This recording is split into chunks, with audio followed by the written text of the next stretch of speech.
Graça e paz do Senhor Jesus. Gênesis capítulo 32. Quando Jacó seguiu viagem, anjos de Deus vieram encontrar-se com ele. Ao vê-los, Jacó exclamou: Este é o acampamento de Deus. Por isso chamou o lugar de Manaim. Então Jacó enviou adiante dele mensageiros a seu irmão Esaú, que vivia na região de Seir, na terra de Edom. Disse-lhes: Deem a seguinte mensagem ao meu senhor Esaú. Assim disse seu servo Jacó: Até o momento estava morando com nosso tio Labão, e agora tenho bois, jumentos, rebanhos de ovelhas e cabras, além de muitos servos e servas. Enviei estes mensageiros para informar meu senhor da minha chegada, na esperança de que me receba amistosamente. Depois de transmitirem a mensagem, voltaram a Jacó e lhe disseram: Estivemos com seu irmão Esaú, e ele está vindo ao seu encontro com um bando de 400 homens. Quando ouviu a notícia, Jacó ficou apavorado. Dividiu em 2 grupos sua família e seus servos, e também os rebanhos, os bois, os camelos, pois ele pensou: se Esaú encontrar um dos grupos e atacá-lo, talvez o outro consiga escapar. Então Jacó orou: Ó Deus de meu avô Abraão e Deus de meu pai Isaque, ó Senhor, tu me disseste: volte para sua terra natal, para seus parentes, e prometeste: tratarei bem de você. Não sou digno de toda a bondade e fidelidade que tens mostrado a mim, teu servo. Quando saí da casa e atravessei o rio Jordão, não possuía nada além de um cajado. Agora minha família e os meus servos formam 2 caravanas. Por favor, salva-me de meu irmão Esaú. Estou com medo de que ele venha atacar tanto a mim quanto a minhas mulheres e meus filhos. Mas tu prometeste: certamente tratarei bem de você e multiplicarei seus descendentes até que se tornem tão numerosos quanto a areia à beira do mar, que não se pode contar. Jacó passou a noite ali. Depois escolheu entre seus bens os seguintes presentes para seu irmão: 200 cabras, 20 bodes, 200 ovelhas, 20 carneiros, 30 fêmeas de camelo com seus filhotes, 40 vacas, 10 touros, 20 jumentas e 10 jumentos. Dividiu esses animais em rebanhos, entregou cada rebanho a um servo e lhes disse: Vão à minha frente com os animais, mas mantenham certa distância entre os rebanhos. Aos homens encarregados do primeiro grupo, deu as seguintes instruções: Quando meu irmão Esaú se encontrar com vocês, ele perguntará: de quem são os servos? Para onde vão? Quem é o dono destes animais? Respondam: eles pertencem ao seu servo Jacó, mas são um presente para Esaú, o senhor dele. Veja, ele está vindo atrás de nós. Jacó deu a mesma instrução aos encarregados do segundo e do terceiro grupo e a todos que seguiam os rebanhos. Digam a mesma coisa a Esaú quando o encontrarem. E não esqueçam de acrescentar: Veja, seu servo Jacó está vindo atrás de nós. Jacó pensou: tentarei apaziguá-lo com os presentes que estou enviando à minha frente. Quando o vir, quem sabe ele me receberá amistosamente. Assim os presentes foram enviados à frente, enquanto Jacó passou aquela noite no acampamento. Durante a noite, Jacó se levantou, tomou suas 2 mulheres, suas 2 servas, seus 11 filhos e atravessou com eles o rio Jaboque. Depois de levá-los para outra margem, fez passar todos os seus bens. Com isso, Jacó ficou sozinho no acampamento. Veio então um homem que lutou com ele até o amanhecer. Quando o homem viu que não poderia vencer, tocou a articulação do quadril de Jacó e a deslocou. O homem disse: Deixe-me ir, pois já está amanhecendo. Jacó, porém, respondeu: Não o deixarei ir enquanto não me abençoar. Qual o seu nome? Perguntou o homem. Jacó, respondeu ele. O homem disse: Seu nome não será mais Jacó. De agora em diante, você se chamará Israel, pois lutou com Deus e com os homens e venceu. Por favor, diga-me, qual é o seu nome? Disse Jacó. Por que quer saber meu nome? Replicou o homem, e abençoou Jacó ali. Jacó chamou aquele lugar de Peniel, pois disse: Vi Deus face a face, e, no entanto, minha vida foi poupada. O sol estava nascendo quando Jacó partiu de Peniel, mancando por causa do quadril deslocado. Até hoje, o povo de Israel não come o tendão perto da articulação do quadril por causa do que aconteceu naquela noite em que o homem feriu o tendão do quadril de Jacó. Após um momento tão conturbado, onde Jacó ele rompe aí um tempo que ele vivenciou com seu sogro Labão, faz uma aliança. Agora no capítulo 32 nós percebemos mais um capítulo do processo de maturidade na vida de Jacó. E a gente percebe que esse processo de maturidade ele é revelado no capítulo 32 aqui em pelo menos 3 aspectos. Em primeiro lugar, a gente vê um momento de renovação das forças espirituais de Jacó.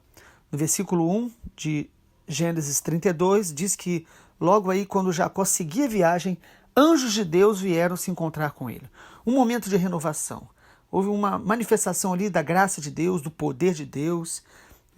Jacó percebeu ali os anjos do Senhor. A Bíblia diz que os anjos do Senhor, eles acampam-se ao nosso redor.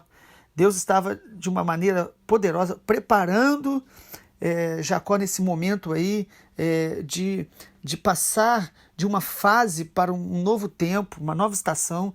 Deus estava fortalecendo, como o Senhor fez com Elias, indo até ele com o anjo e trazendo alimento para Elias no tempo de batalha espiritual. Assim como o Senhor Jesus, no momento do batismo também, foi ali revestido, cheio do Espírito Santo, para depois passar pela provação do deserto. Aqui, o primeiro aspecto aí desse novo capítulo na vida de Jacó, Deus vem até ele e o renova. E em segundo lugar, vemos Jacó se planejando, se organizando para o encontro com o seu irmão, mas debaixo de uma profunda dedicação à oração. A gente vê que ele se organiza de uma maneira muito estratégica. Nós precisamos fazer planos, mas a confiança dele está centralizada no Senhor. Então, ainda que ele divida aí em grupos a sua família, os seus servos, os seus animais, com medo, porque ele imaginava que o seu irmão Esaú poderia atacá-lo. Ele então faz o que humanamente ele poderia ter feito, mas ele vai orar. E uma oração extremamente poderosa, no sentido de que essa oração é uma oração madura, uma oração legítima, uma oração sincera diante do Senhor. A gente percebe na oração de Jacó humildade e honestidade. Ele é muito claro com Deus no versículo de número 9, dizendo: ó Deus de meu avô Abraão, do meu pai Isaque, o Senhor me trouxe até aqui, o Senhor disse que eu voltaria para a minha terra, e o Senhor prometeu que me trataria bem. E no versículo 10 Jacó fala: mas eu não sou digno de toda essa bondade e fidelidade. O Jacó aqui, irmãos, nesse processo de amadurecimento, ele sabe que ele dependia da graça de Deus. Ele é humilde diante do Senhor. Ele também ora, outra característica interessante dessa oração, ele ora baseado na aliança que Deus tinha, nas promessas com seu pai, com seu avô. Isso aqui corresponde muito ao que na Nova Aliança, no Novo Testamento, significa a oração em nome de Jesus. Pela aliança que nós temos em Jesus, pelo sangue de Jesus. Jacó então ora falando: Senhor, pela promessa que o Senhor tem, pela aliança que o Senhor tem com o meu avô, com o meu pai, comigo. Também a gente vê nessa oração de Jacó uma profunda adoração. Ele reconhece aqui a bondade, a fidelidade, a misericórdia de Deus sobre a vida dele. Irmãos, quanto mais nós amadurecemos na nossa caminhada com Deus, as nossas orações vão ser mais centralizadas na glória de Deus, na adoração ao Senhor, confiantes na palavra dele, nas promessas dele. É interessante porque o texto mostra Jacó com medo, mas quando ele ora expondo o seu medo a uma promessa que ele relembrava. Então ele fala: Senhor, eu estou com medo, mas o Senhor prometeu que estaria comigo. O Senhor disse que me trataria bem. Versículo 2. O Senhor prometeu. Versículo 12 diz: certamente tratarei bem de você e multiplicarei os seus descendentes. Há uma promessa do Senhor sobre a minha vida. Jacó é um intercessor mais maduro, mais concentrado na glória de Deus. E é muito interessante porque ele se planejou para ir até o irmão. Inclusive, ele envia muitos presentes, talvez mostrando para o irmão que ele não estava mais ali para competir com o irmão e nem atrás daquela, talvez, prosperidade da primogenitura, da bênção que foi passada ou poderia ser passada, material. Ele estava ali diante do seu irmão mostrando que Deus o prosperou, que Deus o abençoou. E na verdade não foram os presentes que ele enviou que realmente acalmaram ou resolveram a situação, mas foi a graça de Deus, como veremos no próximo capítulo.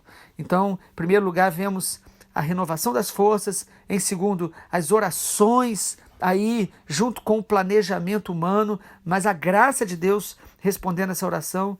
E em terceiro e último lugar, a gente percebe aqui também nesse capítulo da maturidade na vida de Jacó, que ele enfrentou todo este momento de crise na presença de Deus.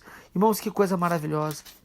Certamente o encontro mais profundo que Jacó teve com o Senhor foi nesse momento. Às vezes, as nossas crises, amados, o Senhor quer nos levar a encontros profundos com Ele, quer nos atrair para a presença dEle.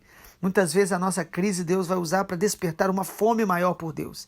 Irmãos, no versículo de número 22, o texto diz que durante a noite Jacó se levantou e ele ali já na madrugada ele vai passar as suas mulheres, as suas servas, os seus filhos, vai passar ali pelo rio Jaboque. E depois que ele levou todas as pessoas e os bens para o outro lado da margem, ele ficou sozinho no versículo de número 24. Amado, nós precisamos ter esse tempo a sós com Deus. A maturidade espiritual ela não é desenvolvida diante do olhar dos homens, nos altares públicos, mas sim no lugar secreto, no altar do quarto, quando ninguém está nos vendo. É ali que Deus forja o nosso caráter. O homem de Deus ele é formado na presença de Deus, a sós com Deus. Nesse momento crítico, onde Jacó estava voltando para enfrentar as situações mais delicadas da vida dele, ele tem um tempo a sós com Deus, onde ele aprende a lutar com Deus. Essa expressão, ela é uma expressão que fala de oração, que fala de perseverança. Jacó estava acostumado, irmãos, a lutar contra Deus, contra Labão, ou contra pessoas, mas agora ele está lutando com Deus, ao lado de Deus, na presença de Deus. E essa expressão aqui, lutando com o Senhor, é que ele estava intercedendo, clamando. Ele estava ali quebrando o seu orgulho, a sua autossuficiência. Ele estava mostrando que ele não ia deixar aquele anjo ir embora, na figura ali da manifestação, talvez de uma teofania mesmo do próprio Deus ali. Ele não ia deixar o Senhor ir embora sem que o Senhor o abençoasse. É tremendo, irmãos, a gente perceber que o propósito de Deus é que toda essa nossa disposição de vencer, de alcançar, que a gente viu em Jacó, que é tão contaminada pela autossuficiência, pelo nosso orgulho, na verdade Deus quer transformar tudo isso numa fome, numa sede pela presença dEle. Ele quer nos dar realmente fome e sede por Ele, pela glória dEle. E ali a gente percebe, irmãos, que Jacó luta com Deus neste lugar a sós. E o Senhor fala com ele, deixe-me ir, porque já está amanhecendo. E Jacó pede para o Senhor algo tão tremendo. Jacó poderia ter pedido tantas coisas. O Senhor já tinha tocado ali na sua perna, ele já estava mancando. Jacó podia ter pedido a cura, Jacó podia ter pedido prosperidade, Jacó podia ter pedido até mesmo a derrota do seu irmão, mas ele pede a bênção de Deus, ele pede o favor de Deus. Ele diz, eu não deixarei o Senhor ir sem me abençoar. Amado, é nesse momento que o Senhor pergunta para ele, qual é o seu nome? Versículo 27. Certamente o Senhor sabia o nome dele, sabe o nosso nome, mas ele pergunta para levar Jacó a uma autoconsciência, a uma confissão, a mostrar diante do Senhor que ele era enganador, porque o nome dele significava enganador, usurpador. E Deus diz, não mais será esse o seu nome. De agora em diante você será chamado Israel, pois lutou com Deus e com os homens e venceu. Amado, nesse momento, o Senhor muda o nome de Jacó. Na Bíblia, a mudança de um nome tem a ver com a mudança da vida de um homem, a transformação do caráter de um homem. um momento onde realmente a vida da pessoa muda completamente. O testemunho do homem muda. Ele não seria mais conhecido pelos outros como enganador, como alguém que não se podia confiar, que estava sempre querendo levar vantagem. Agora ele seria chamado de Israel, que significa aquele que luta com Deus ou vence com Deus, aquele que persevera, aquele que Deus luta por ele. O nome Israel aponta para a vitória com o Senhor, alguém que está com Deus. Deus é maravilhoso. Deus está aperfeiçoando aqui o caráter. Deus está mostrando para Jacó que, por mais que Jacó já estava experimentando as bênçãos de Deus, experiências com Deus singulares, mas agora o Senhor vai revelar para Jacó a sua face. Ele vai dar a Jacó uma experiência que marcaria a vida dele para sempre. Ele nunca mais andaria da mesma forma, ele nunca mais seria conhecido da mesma maneira. Agora o nome dele era Israel, era aquele que anda com Deus. Deus quer nos levar a experiências assim. As nossas crises, as nossas dificuldades precisam nos levar a um aprofundamento do nosso coração quebrantado e humilde diante do Senhor. Aquela fraqueza física que Jacó saiu ali demonstrando, uma limitação, sempre lembraria Jacó a sua fragilidade, sempre lembraria Jacó a graça de Deus. Seria uma marca na vida dele da nossa vulnerabilidade humana. E a partir dali, amado, Jacó sai dali dizendo: eu vi o Senhor face a face. Versículo de número 30. Ele diz: Jacó chamou aquele lugar de Peniel, pois ele disse: vi Deus face a face, e a minha vida foi poupada. Ele percebe que ele estava ali diante da glória de Deus, da face de Deus. Nós precisamos dessa bênção, de crescer com Deus de tal maneira que somente o Senhor já seja suficiente para nós. Nós não precisamos de mais nada para estar satisfeitos. O Senhor é a nossa satisfação. Deus é o centro de todas as coisas. Irmãos, Gênesis é a história de tantos personagens que Deus levantou, chamou e usou. Mas, na verdade, Gênesis e até Apocalipse, toda a palavra de Deus, quem é o centro de todas as coisas é o nosso Deus, é Yahvé, é o Senhor. Muitos vão escolher responder ao seu chamado de andar na presença dEle. Muitos vão parar no meio do caminho, mas muitos também, como Jacó, vão decidir continuar a caminhada e escrevendo novos capítulos de maturidade com o Senhor. Um texto bíblico que demonstra muito claro esse processo na vida de Jacó está em Oséias, no capítulo 12. O profeta Oséias, capítulo 12, no versículo 3 e 4, nos mostra que o processo de Deus na vida de Jacó foi de aperfeiçoamento, desde o dia do seu nascimento. Oséias 12, versículo 3, diz assim: ainda no ventre, Jacó agarrou o calcanhar do seu irmão. Quando se tornou homem, lutou com Deus. Sim, lutou com o anjo e venceu. Chorou e suplicou-lhe que o abençoasse. Ali em Betel encontrou Deus, e Deus falou com ele. Amado, assim é a nossa caminhada com Deus. Nós temos esta batalha contra o engano do nosso coração, mas nós precisamos entrar num momento de maior intensidade, de perseverança, no vigor da nossa idade, ou seja, todas as nossas forças, nós precisamos buscar o Senhor para que possamos desenvolver maturidade espiritual, para cumprir os propósitos de Deus, para que o nome do Senhor seja glorificado através da nossa vida. Vamos orar? Pai amado, obrigado porque o Senhor nos chamou para caminhar com o Senhor. Obrigado a Deus porque, mesmo tendo no nosso coração tanto de Jacó, de engano, o Senhor é o Deus que nos chamou para ser Israel, aquele que vence com Deus, aqueles que pertencem a Deus. Pai, nos ajude a nos submeter ao processo de amadurecimento da fé. Que as nossas crises não nos façam fugir novamente, mas nos façam, ó Deus, buscar mais o Senhor, estar a sós com o Senhor e ter novas experiências que nos fortaleçam para enfrentar cada novo desafio. Nós te agradecemos e oramos em nome do Senhor Jesus, o Deus Todo-Poderoso, o guarda de Israel. Amém.